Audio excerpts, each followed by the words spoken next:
Hey yo, welcome back to my channel if you're a returning subscriber, and welcome to my channel. This is the first video that you're coming across.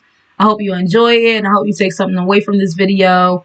I want to say I apologize in advance for the quality of this video, but I have it recorded on my computer because I just can't do it on anything else right now. So yeah, this is being recorded on my computer. This is not going to be the quality of any other videos, just this video.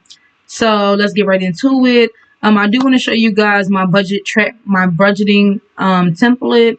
So let's get right into it. So the first tab is going to be my example sheet, and this is basically just a self-guide for you so that you just have a little bit more clarity on what each section is supposed to look like. It's basically examples of each thing other than the income tracker, because the income tracker is pretty self-explanatory. So just basically things that may seem a little more complex, I put right here, but I am going to go more in depth right now. So we're going to go into the January tracker. So for every month, I do a little quote underneath the month. So for this one, is a budget is telling your money where to go instead of wondering where it went.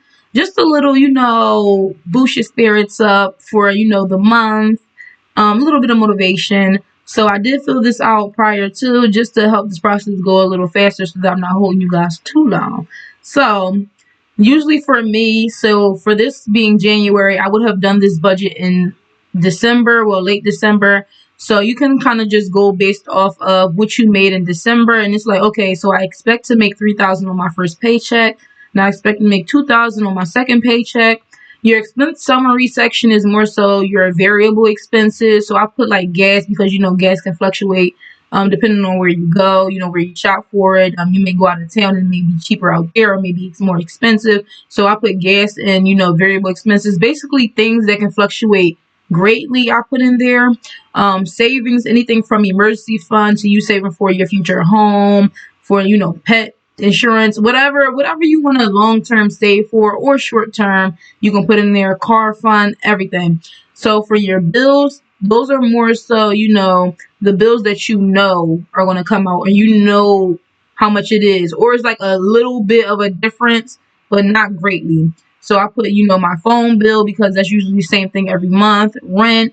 And then you can put water as well. I probably would put water because my water bill is usually only a couple dollars off every month, but it doesn't heavily fluctuate. So yeah, I just did the example for expected. So 100, 1,500 for your loan, 1,000 Roth IRA, whatever stocks, stocks, bonds, whatever investments you may get into. So I put 1,050, and then towards the end of the month or during the course of the month, you can actually start filling these out. So you can be like, okay, my first paycheck, I actually made 3,000. Then my second paycheck, I made 1,000. Okay, so I actually spent 400 for the month in gas. I did want to make sure I do 1,000 for my emergency fund, so I made sure I put that in there. Okay, these are fixed expenses for your bills, so you already know what that is going to be every month. And then you have your debt, and it was like, okay, so you didn't make as much as you wanted to make, or you thought you were going to make. You were actually 1,000 off, so you had to choose. Okay, so debt got the lower end of the stick, and investments got 600.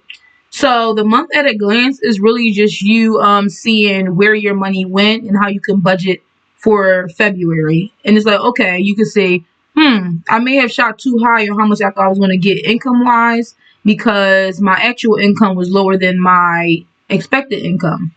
So, and then you can be like, okay, my bills were around exactly what I thought it would be.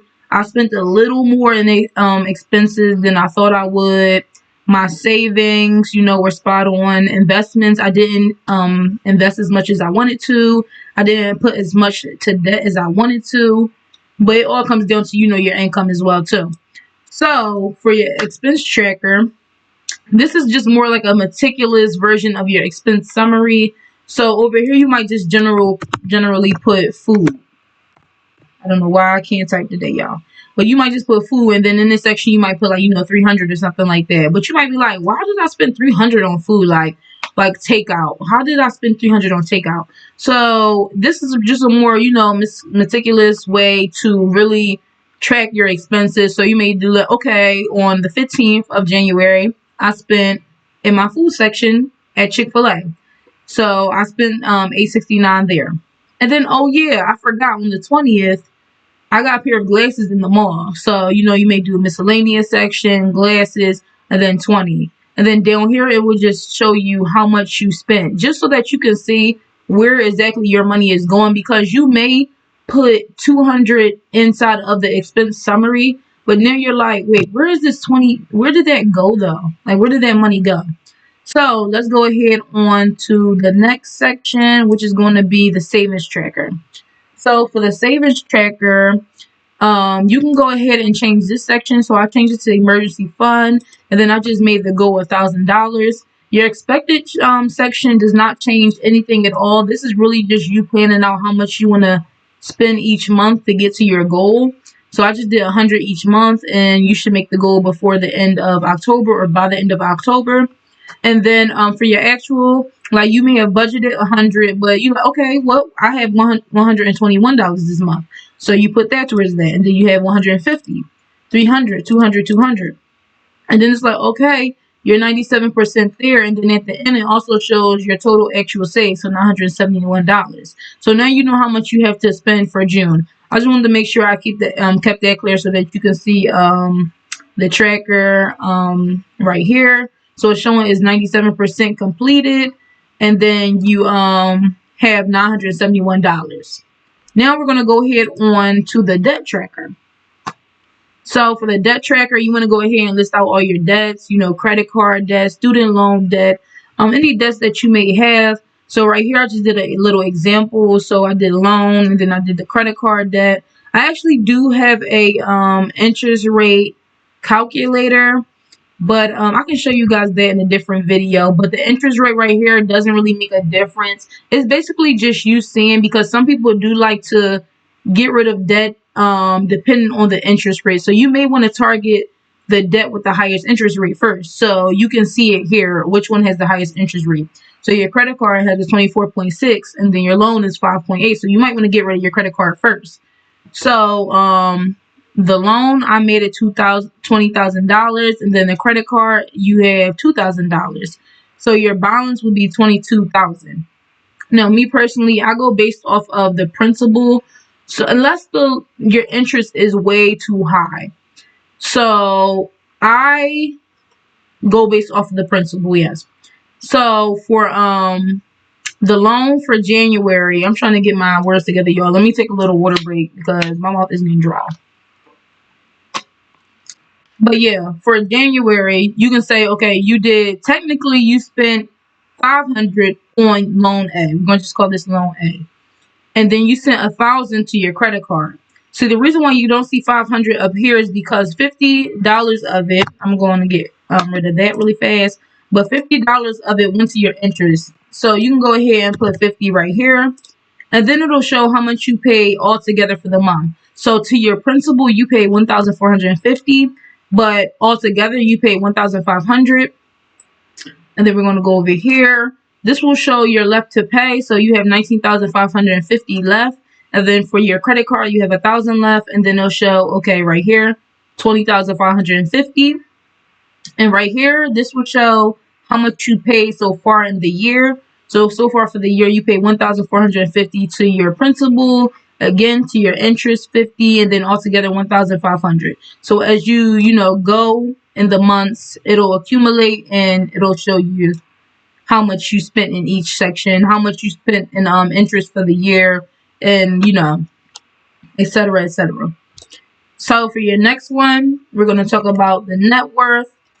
So your net worth, you can just list out all of your assets. I just kept it plain and simple for this example.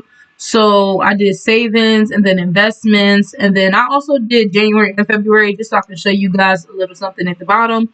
But for your savings, oh, and also I didn't even show you guys, but the debt tracker actually has a percentage paid as well. So as you go here, as you make payments and put them inside of the tracker, it will update this section right here to show the percentage paid off. Now let's go ahead back to the net worth tracker. So you can put all of your assets here, whatever assets you may have. Some people, you put your home, how much you paid off in your home, and then you may put, the worth. Some people put the worth of their home up here, and then they may put the loan of the home down here. You know, so you to each their own. But basically, so up here I put the savings, investments, and then debt I put the loan and credit card that you guys just saw. So you may have $6,000 in your savings and $2,000 in investments. So altogether you have $8,000, right? So you may be like, okay, your net worth is, $8,000. Not really, because you still have a loan that's 19,550, and then you have a credit card that still has a balance of $1,000 at the end of January. So your total amount for your debt is 20,550 at the end of January. So that makes your net worth negative 12,550. So I just wanted to show you guys this as well. So I actually updated February too to reflect the savings at 7,000, investments as 2,500. Your net worth went up 1,500. So, and then your loan went to 19,000 and your credit card 550. Your new net worth will be negative $10,050. And the reason why is because there's a difference of $2,500. So you altogether you threw $2,500 either at your debt or your savings or at your assets. So yeah, and then I have the tracker down here for your net worth, just so you can see the difference as it goes up and as your net worth goes up as well. So now we're going to go to your yearly income. So for this, I just kept it simple as well. Job number 1, part-time job. So you may have made $5,000 in your job, your primary job for the month, and then you did $1,200 for the month. So $6,200 and et cetera, et cetera. I just want to give you guys a couple of examples so that you can have a visual on the tracker below.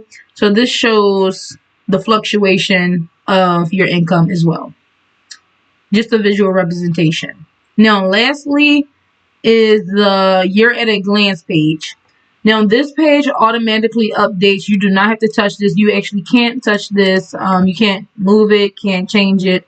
So this is your actual expenses. So what you actually spent, this is not going to be at all what you expected to spend, what you expected to make.